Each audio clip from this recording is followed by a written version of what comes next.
नमस्कार दोस्तों। आज की इस वीडियो में अयोध्या के भगवान श्री राम के भव्य मंदिर के इतिहास के बारे में हम जानने वाले हैं। कहां से इस मंदिर की शुरुआत हुई और आखिरकार कैसे बाबर ने इस मंदिर को नष्ट किया था, इन सारी डिटेल्स के बारे में इस वीडियो में हम बात करने वाले हैं। तो चलिए वीडियो शुरू करते हैं। History of Ram temple. Ayodhya में राम मंदिर के पीछे का इतिहास भारत के धार्मिक और सांस्कृतिक ताने बाने में गहराई से लिपटा है। हिंदू पौराणिक कथाओं के अनुसार अयोध्या को महाकाव्य रामायण में भगवान राम का जन्म स्थान माना जाता है। भगवान श्री राम प्रजा सहित बैकुंठ धाम चले जाने के बाद कई सालों तक ये भूमि यूं ही पड़ी रही। बाद में कौशांबी के महाराज कुश ने अयोध्या को फिर से बसाया। इसका वर्णन कालिदास के ग्रंथ रघुवंश में मिलता है। लोमश रामायण के अनुसार उन्होंने ही सबसे पहले अपने परमपिता की पूज्य जन्मभूमि पर पत्थरों के खंभों वाले मंदिर का निर्माण करवाया। वहीं जैन परंपराओं के मुताबिक अयोध्या को ऋषभदेव ने फिर से बसाया था। भविष्य पुराण के अनुसार उज्जैन के महाराज विक्रमादित्य ने ईसा पूर्व में एक बार फिर से दूसरी बार उजड़ चुकी अयोध्या का निर्माण करवाया। धार्मिक ग्रंथों के अनुसार वे भगवान विष्णु के परम भक्त थे और उन्होंने अयोध्या में सरयू नदी के लक्ष्मण घाट को आधार बनाकर 360 मंदिरों का निर्माण करवाया था। साथ ही उन्होंने श्री राम जन्मभूमि पर एक भव्य मंदिर का निर्माण भी करवाया था। विक्रमादित्य के बाद के राजाओं ने भी समय समय पर अयोध्या राम मंदिर की देखरेख की।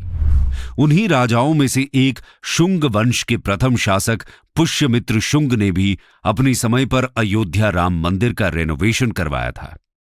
पुष्यमित्र का एक इंस्क्रिप्शन भी अयोध्या से प्राप्त हुआ है, जिसमें उनके द्वारा अयोध्या में 2 अश्वमेध यज्ञ किए जाने का वर्णन भी मिलता है। अयोध्या राम मंदिर इतिहास जानने के लिए हुई खुदाई में ऐसे अनेकों रिकॉर्ड मिले हैं, जिनसे यह पता चलता है कि गुप्त वंशीय सम्राट चंद्रगुप्त द्वितीय के समय और उसके काफी समय बाद तक अयोध्या ही गुप्त साम्राज्य की राजधानी थी। गुप्तकालीन समय के महाकवि कालिदास ने भी अयोध्या राम मंदिर और उसके पौराणिक इतिहास का अपने महाकाव्य रघुवंश में कई बार जिक्र किया है। इसी तरह आधुनिक इतिहासकारों के अनुसार 600 ईसा पूर्व तक अयोध्या एक महत्वपूर्ण व्यापार का केंद्र था। इस स्थान को एक अंतर्राष्ट्रीय पहचान 5वीं शताब्दी में ईसा पूर्व के दौरान तब मिली, जब ये एक प्रमुख बौद्ध केंद्र के रूप में विकसित हो गया था।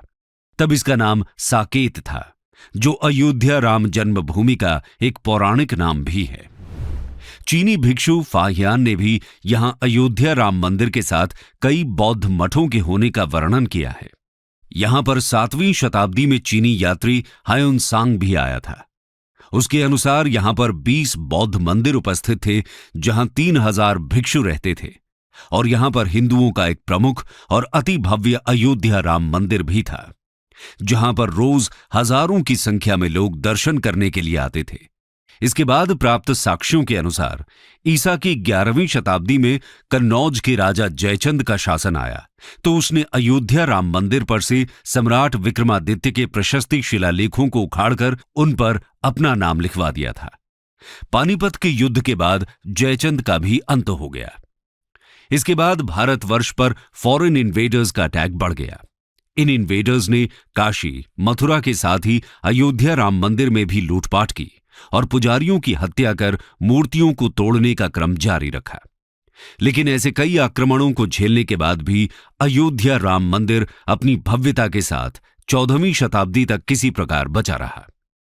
इतिहासकारों द्वारा यह भी कहा जाता है कि सिकंदर लोदी के शासनकाल तक अयोध्या राम मंदिर मौजूद था। लेकिन 14वीं शताब्दी में हिंदुस्तान पर मुगलों का अधिकार हो गया और उसके बाद ही अयोध्या राम मंदिर का इतिहास बदलने लगा।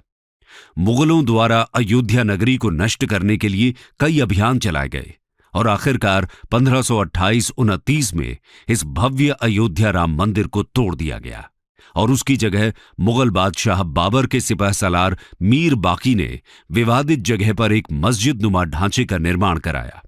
बाबरनामा के अनुसार 1528 में अपने अयोध्या पड़ाव के दौरान बाबर ने राम जन्मभूमि के स्थान पर मस्जिद निर्माण का आदेश दिया था। दोस्तों, अयोध्या राम मंदिर के स्थान पर बनाई गई मस्जिद में खुदे 2 संदेशों से इसका साफ संकेत भी मिलता है। इसमें एक संदेश में खास तौर से जिक्र किया हुआ है, जन्नत तक इसके न्याय के चर्चे हैं। ऐसे महान शासक बाबर के आदेश पर दयालु मीर बाकी ने फरिश्तों की इस जगह को मुकम्मल रूप दिया। हालांकि इसका भी जिक्र मिलता है कि अकबर और जहांगीर के शासनकाल में हिंदुओं को यहां राम मंदिर की भूमि एक चबूतरे के रूप में सौंप दी गई थी।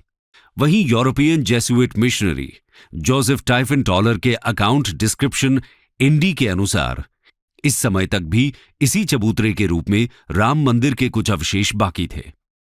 लेकिन क्रूर शासक औरंगजेब के समय में अयोध्या के गवर्नर फिदाई खान ने औरंगजेब के आदेश पर 1660 एडी में राम मंदिर और हिंदुओं द्वारा प्रभु श्री राम की जन्मभूमि माना जाने वाला रामकोट फोर्ट्रेस तोड़कर अपने पूर्वज बाबर के सपने को पूरा करते हुए मीर बाकी द्वारा बनाए गए मस्जिद के ढांचे को एक भव्य मस्जिद का रूप दे दिया।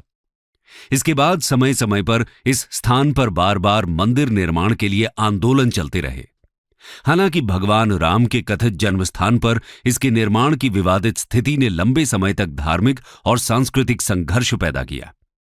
साल 1853 में अंग्रेजी हुकूमत के दौरान पहली बार राम मंदिर और बाबरी मस्जिद उसके आसपास के इलाके में दंगे हुए। 1859 में अंग्रेजों ने इस विवाद को रोकने के लिए मुसलमानों को ढांचे के अंदर और हिंदुओं को राम चबूतरे पर पूजा अर्चना की इजाजत दे दी। साथ ही ब्रिटिश एडमिनिस्ट्रेटर द्वारा इन दोनों स्थानों को एक दूसरे से अलग करने और दोनों धर्म के श्रद्धालुओं के बीच में विवाद की स्थिति को टालने के लिए इनके बीच में फेंस भी खड़ी कर दी। 1885 में पहली बार महंत रघबीर दास ने बाबरी मस्जिद के पास चबूतरे पर मंदिर निर्माण को लेकर फैजाबाद कोर्ट में एक याचिका लगाई, जिसे कोर्ट ने ठुकरा दिया। 1934 में एक बार फिर अयोध्या और शाहजहांपुर में कम्युनल राइट की स्थिति खड़ी हो गई, जिसमें इस मस्जिद को नुकसान भी हुआ, लेकिन बाद में एक बार फिर इस मॉस्क को रिपेयर करवा दिया गया। इसी कड़ी में 1944 में सुन्नी वक्फ के कमिश्नर ने बाबरी मस्जिद की जमीन को सुन्नी प्रॉपर्टी डिक्लेयर कर दिया। उनका कहना था कि बाबर एक सुन्नी मुसलमान था, ऐसे में यह जमीन वक्फ बोर्ड के अंडर आती है। साल 1947 में भारत आजाद हो गया और इसके कुछ समय बाद 23 दिसंबर 1949 को राम जन्मभूमि मंदिर के इतिहास में एक बार फिर जबरदस्त मोड़ आ गया। उस दिन रामलला की प्रतिमा मस्जिद के अंदर अचानक से विराजमान पाई गई। ये विवाद इतना बढ़ा कि आखिरकार तत्कालीन सरकार को उस ढांचे को विवादित मानकर उस पर ताला लगवा देना पड़ा। ढांचे के अंदर नमाज रुक गई, लेकिन बाहर राम चबूतरे और परिसर के बाकी हिस्सों में पूजा अर्चना निरंतर चलती रही और यहीं से यह विवाद हर गुजरते साल के साथ मुखर होता गया। साल 1950 से तत्कालीन विवादित परिसर को लेकर कानूनी जंग शुरू हुई। गोपाल विशारद और रामचंद्र दास ने ढांचे के अंदर रामलला की पूजा की इजाजत और उनकी प्रतिमा वहीं रहने देने की अनुमति के लिए फिरोजाबाद सिविल कोर्ट में 2 अर्जियां दाखिल की। 1959 में निर्मोही अखाड़ा ने भी तीसरी अर्जी लगा दी। इसके जवाब में 1961 में यूपी सुन्नी वक्फ बोर्ड ने विवादित जगह पर कब्जा लेने और ढांचे के अंदर से मूर्तियां हटाने की अर्जी लगाई। लेकिन समय बीतता गया, अर्जियां याचिकाएं दायर होती रहीं। बाद के दशकों में देश में इमरजेंसी और कम समय के लिए बनी पहली गैर कांग्रेसी सरकार की यादों के साथ 1980 का दशक शुरू हुआ और इस दशक से देश की राजनीति के इतिहास में यह मुद्दा बड़े महत्व का रहा। 1980 में ही जनसंघ और जनता पार्टी के एक धड़े ने साथ आकर भारतीय जनता पार्टी की नींव रखी थी। तभी से हिंदुत्व के नजरिए को लेकर पार्टी के बीते 40 साल बड़े घुमावदार रहे। अटल बिहारी वाजपेयी पहले अध्यक्ष थे और 1980 में शुरुआत से ही वाजपेयी ने राम जन्मभूमि को मुद्दा बनाया था। असल में जिस जगह बाबरी मस्जिद स्थित थी, वहां अयोध्या राम जन्म स्थान की आजादी को लेकर पहले आरएसएस का आंदोलन जारी था, जिसे भाजपा ने बहुमत आधारित राजनीति में हिंदुत्व की धारणा से जोड़ा। 1984 चुनाव में भाजपा को बहुत कम सफलता मिलने के पीछे 2 कारण प्रमुख थे। एक, बीजेपी का सॉफ्ट हिंदुत्व और दूसरा, इंदिरा गांधी की हत्या से कांग्रेस को सहानुभूति मिलना। लोकसभा में कांग्रेस को 414 सीटों का बड़ा बहुमत मिला था। 20वीं सदी के अंत में तनाव बढ़ गया। क्योंकि 25 साल बाद ही 1986 में यूसी पांडे की याचिका पर फैजाबाद के जिला जज के.एम. पांडे ने 1 फरवरी 1986 के ऐतिहासिक फैसले में विवादित ढांचे से ताला हटाने का आदेश दिया और हिंदुओं को पूजा करने की अनुमति भी दे दी। आगे चलकर अगस्त 1989 में इलाहाबाद हाईकोर्ट ने फैजाबाद जिला अदालत से टाइटल सूट अपने हाथों में ले लिया और विवादित जमीन पर पूजा अर्चना बरकरार रखने का आदेश दिया। नवंबर 1989 में तत्कालीन राजीव गांधी सरकार ने विश्व हिंदू परिषद के विवादित भूमि के पास ही शिलान्यास की इजाजत दे दी। इससे बीजेपी और हिंदू संगठनों का उत्साह अपने चरम पर पहुंच गया, लेकिन देश और खासतौर पर उत्तर भारत सांप्रदायिक हिंसा में घिर गया। एक आंकड़े के मुताबिक सांप्रदायिक हिंसा में 800 जानें चली गई। बीजेपी ने 1989 के आम चुनावों में राम मंदिर के मुद्दे को उठाया और 85 सीटों के साथ बीजेपी के समर्थन से वीपी सिंह की सरकार बनी। इस उत्साह को भुनाने के लिए सितंबर 1990 में बीजेपी के तत्कालीन अध्यक्ष लाल कृष्ण आडवाणी ने श्री राम रथ यात्रा का आयोजन किया और राम मंदिर जन्मभूमि आंदोलन को एक नया मोड़ दिया। आइए जानते हैं क्या हुआ। कार यात्रा और बाबरी डेमोलिशन। 90 का वो दशक राजनीति संग अयोध्या में एक भूचाल लेकर आया। इधर वीपी सिंह ने मंडल कमीशन को लागू कर दिया, जिसके बाद उनकी छवि नायक और खलनायक के बीच की बनने लगी। इससे सरकार को समर्थन दे रही बीजेपी के माथे पर भी चिंता की लकीरें दिखने लगी और बीजेपी के थिंक टैंक ने मंडल कमीशन के जवाब में कमंडल की राजनीति का दांव चल दिया। सितंबर 1990 में विश्व हिंदू परिषद, राष्ट्रीय स्वयंसेवक संघ और भारतीय जनता पार्टी ने राम जन्मभूमि स्थल पर राम मंदिर बनाने के लिए अभियान चलाया। स्थिति ने तब गंभीर मोड़ ले लिया जब बीजेपी नेता लाल कृष्ण आडवाणी ने सोमनाथ से अयोध्या तक रथ यात्रा निकाली। एक बड़ी भीड़ उनके पीछे होली और देखते ही देखते एक बड़ा समूह विवादित स्थल की ओर बढ़ रहा था। बीजेपी की समर्थन से चल रही केंद्र की वीपी सिंह की सरकार आडवाणी की इस यात्रा को किसी भी सूरत में रोकना चाहती थी। दूसरी तरफ बीजेपी ने यह तय कर लिया था कि रथ यात्रा रोकने की सूरत में सरकार से समर्थन वापस ले लिया जाएगा। वीपी सिंह को भी इसका एहसास बहुत अच्छे से था, लेकिन इतिहास ने अपनी भूमिका तय कर रखी थी। 14 अक्टूबर 1990 देश की राजधानी एक नई तरह की राजनीति का रूप देख रही थी, जिसका रंग भगवा था। हाथों में लहराते भगवा रंग के झंडे, माथे पर केसरिया पट्टी और होठों पर राम के नारे। दिल्ली के दिल कनॉट प्लेस से जब आडवाणी का रथ निकला तो लग रहा था दिल्ली दिल्ली न होकर किसी पौराणिक कथा का नगर हो। राम रथ यात्रा का दिल्ली में जो मंजर था, उसके बाद संघ परिवार ने पहली बार यह महसूस किया कि अयोध्या ही वो मुद्दा है जो मुद्दों के आधार पर बिखरे संघ परिवार को एकजुट कर सकता है। इसी बीच 18 अक्टूबर को लाल कृष्ण आडवाणी ट्रेन के रास्ते बिहार पहुंच गए। दिल्ली और बिहार के बीच देर रात राजनीति की हॉटलाइन पर कुछ और ही पटकथा लिखी जा रही थी। राजनीति के समीकरण को वीपी सिंह समझ रहे थे। वो नहीं चाहते थे रथ को रोकने का क्रेडिट तत्कालीन यूपी के मुख्यमंत्री मुलायम सिंह यादव को मिले। वीपी सिंह यूपी की राजनीति का सिरा अपने हाथ में रखना चाहते थे, लेकिन मुख्यमंत्री मुलायम सिंह यादव ने जुलूस को विफल करने का फैसला ले लिया और राज्य में पूर्ण तालाबंदी की घोषणा की। 30 अक्टूबर 1990 को हवा में तनाव था, क्योंकि पुलिस ने अयोध्या के लिए सभी बस और ट्रेन सेवाओं पर रोक लगा दी थी, लेकिन इससे कार सेवकों पर कोई असर नहीं पड़ा। वे वहां पैदल पहुंचे और कुछ ने तैरकर सरयू नदी पार की। विवादित ढांचे की घेराबंदी कर दी गई और लिबरहान आयोग की रिपोर्ट के अनुसार उत्तर प्रदेश प्रांतीय सशस्त्र कांस्टेबलरी के 28,000 कर्मियों को अयोध्या में तैनात किया गया था। सुबह करीब 10 बजे थे जब वामदेव, महंत नृत्य गोपाल दास और विहिब के अशोक सिंघल के नेतृत्व में कार सेवकों का एक बड़ा समूह घटना स्थल की ओर बढ़ा। पुलिस ने उन्हें रोकने की कोशिश की तो झड़प हो गई। लगभग 1 घंटे बाद एक साधु उस पुलिस की कांस्टेबलरी बस को हाईजैक करने में कामयाब हुआ, जिसमें पकड़े गए सभी कार सेवकों को रखा गया था। वो बस को लेकर बैरिकेड्स तोड़ते हुए मस्जिद की ओर भागने लगा। बस के पीछे पैदल कार सेवकों ने भी भागना शुरू कर दिया। ये देख पुलिस बल को बड़ा झटका लगा और उन्होंने लगभग 5,000 कार सेवकों का पीछा करना शुरू कर दिया। इसके बाद बाबरी मस्जिद के ऊपर भगवा झंडा फहराया गया और फिर त्रासदी हुई। सरकार के आदेश पर पुलिस बल ने भीड़ पर फायरिंग कर दी। फायरिंग में 5 लोग मारे गए। वहीं कई लोगों की मौत सिर में चोट लगने से हुई। सरयू पुल पर भगदड़ मच गई, जिसमें और भी लोग मारे गए। इस घटना के बाद एक बार फिर 2 नवंबर को कार सेवक दोबारा बाबरी मस्जिद की ओर बढ़े और फिर झड़प हुई। पुलिस ने आंसू गैस और लाठी चार्ज कर भीड़ को तितर बितर करने की कोशिश की। कुछ कार सेवक मस्जिद तक पहुंचने में कामयाब रहे और उसे आंशिक रूप से क्षतिग्रस्त कर दिया। पुलिस ने 72 घंटे में दूसरी बार फायरिंग की। कार सेवकों का गलियों में पीछा किया गया। पुलिस ने कई कार सेवकों को मार डाला। इसमें कोठारी ब्रदर्स भी शामिल थे, जिन्हें कथित तौर पर एक घर से बाहर खींच लिया गया था।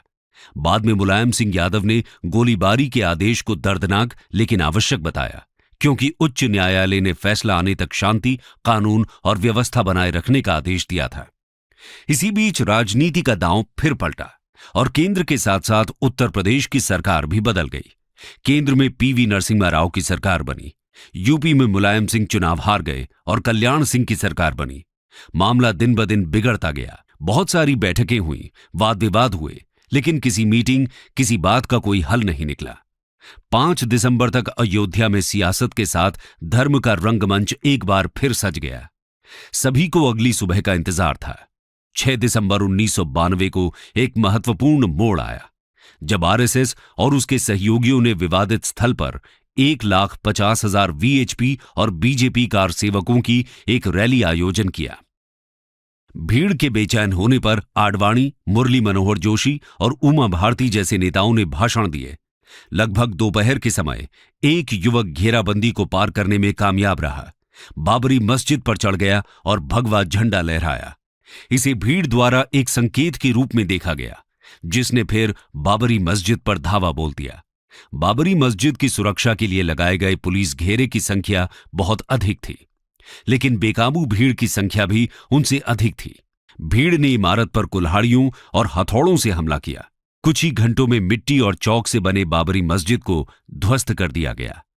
विध्वंस की इस घटना ने आधुनिक भारत के इतिहास में एक महत्वपूर्ण अध्याय की रचना कर दी। इस घटना के परिणाम स्वरूप पूरा देश व्यापक सांप्रदायिक हिंसा की आग में झुलस गया। धार्मिक समुदायों के बीच तनावपूर्ण संबंध उत्पन्न हुए। मुंबई, सूरत, अहमदाबाद, कानपुर, दिल्ली, अयोध्या समेत यूपी के कई शहर हिंसा की चपेट में आए। एक रिपोर्ट के मुताबिक इन दंगों में लगभग 2000 लोग मारे गए। अकेले मुंबई में ही लगभग 900 लोग मारे गए। अयोध्या के जवाब में मुंबई को दहलाया गया और इंसानी जिस्म बारूद की भेंट चढ़ गई। 12 मार्च 1993 को एक के बाद एक हुए 13 सीरियल बम धमाकों में लगभग 350 लोग मारे गए और लगभग 1000 लोग घायल हुए। हिंदुस्तान ने पहली बार सीरियल ब्लास्ट के दर्द को महसूस किया था। इसी के साथ विवादित स्थल के स्वामित्व को लेकर कानूनी लड़ाइयों की एक लंबी श्रृंखला शुरू हो गई। हिंदू और मुस्लिम समूहों सहित विभिन्न पक्षों ने अपने दावे पेश किए, जिससे लंबी कानूनी प्रक्रिया चली। सियासत के रास्तों ने दिलों पर चोट की। उसने देश की दिशा और दशा दोनों को ही बदल कर रख दिया। Legal battle for Ram temple. Ayodhya विवाद से संबंधित कानूनी कार्यवाही कई दशकों तक चली, जिसमें कई सुनवाई, याचिकाएं और अपीलें शामिल थीं। राज्य और राष्ट्रीय स्तर पर विभिन्न अदालतें विवादित स्थल का सही स्वामित्व निर्धारित करने के लिए सबूतों, ऐतिहासिक अभिलेखों और धार्मिक मान्यताओं की जांच करने में लगी हुई थीं। कानूनी यात्रा में उतार चढ़ाव देखे गए। विभिन्न चरणों में निर्णयों के खिलाफ अपील की गई और उन्हें पलट दिया गया। अप्रैल 2002 से इलाहाबाद हाई कोर्ट ने विवादित जमीन के मालिकाना हक पर सुनवाई शुरू की। 30 सितंबर 2010 को इलाहाबाद हाई कोर्ट ने 2-1 जजों के बहुमत के फैसले से विवादित संपत्ति को 3 दावेदारों में बांटने का फैसला सुनाया। जन्मभूमि समेत 1/3 हिस्सा हिंदुओं को, 1/3 हिस्सा निर्मोही अखाड़े को और तीसरा हिस्सा मुस्लिम पक्ष को। मई 2011 में सुप्रीम कोर्ट ने कई याचिकाओं को देखने के बाद हाईकोर्ट के फैसले पर रोक लगा दी। बाद के सालों में सुप्रीम कोर्ट की देखरेख में मध्यस्थता की कोशिशें भी की गईं, लेकिन विवाद का कोई हल नहीं निकला। आखिरकार तत्कालीन चीफ जस्टिस रंजन गोगोई की अगुवाई वाली सुप्रीम कोर्ट की 5 सदस्यीय संविधान पीठ ने 40 दिनों की मैराथन सुनवाई के बाद 16 अक्टूबर 2019 को दशकों पुराने इस कानूनी विवाद पर फैसला सुरक्षित रख लिया। अंत में 9 नवंबर 2019 का वो ऐतिहासिक दिन आया जब सुप्रीम कोर्ट ने सदियों पुराने इस विवाद को हमेशा हमेशा के लिए निपटारा कर दिया।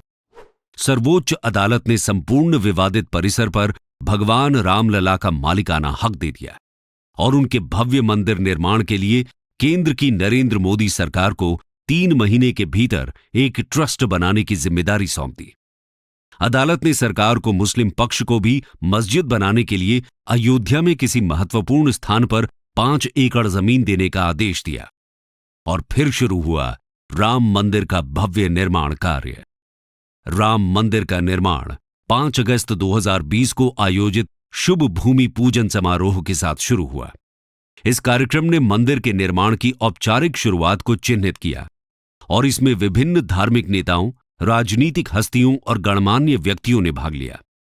समारोह में अनुष्ठान और प्रार्थनाएं शामिल थीं, जिसमें भूमि की पवित्रता पर जोर दिया गया और मंदिर के सफल समापन के लिए दिव्य आशीर्वाद मांगा गया।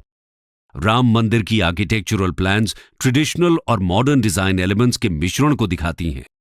मंदिर की कल्पना एक भव्य संरचना के रूप में की गई है, जिसमें जटिल नक्काशी, गुंबद और शिखर हैं। ये डिजाइन प्राचीन भारतीय मंदिर आर्किटेक्चर से प्रेरणा लेता है, विशेष रूप से उत्तर भारतीय नागर परंपरा में प्रचलित शैली पर जोर देता है। कुशल कारीगर और शिल्पकार इस दृष्टिकोण को जीवन में लाते हैं, ये सुनिश्चित करते हुए कि मंदिर भारत की समृद्ध सांस्कृतिक विरासत का एक प्रमाण है। कंक्लूजन। दोस्तों, अब अयोध्या राम मंदिर के निर्माण को लेकर 492 साल का लंबा इंतजार खत्म हो गया है। अयोध्या में राम मंदिर का उद्घाटन होने वाला है। ये पवित्र मंदिर कई दशकों की कानूनी लड़ाई, सामाजिक तनाव और सांस्कृतिक आकांक्षाओं की परिणति का प्रतीक है। मंदिर में निर्माण गतिविधियां वर्तमान में पूरे जोरों पर हैं और इस महत्वपूर्ण अवसर से पहले इसकी तैयारी सुनिश्चित करने के लिए समर्पित प्रयास किए जा रहे हैं।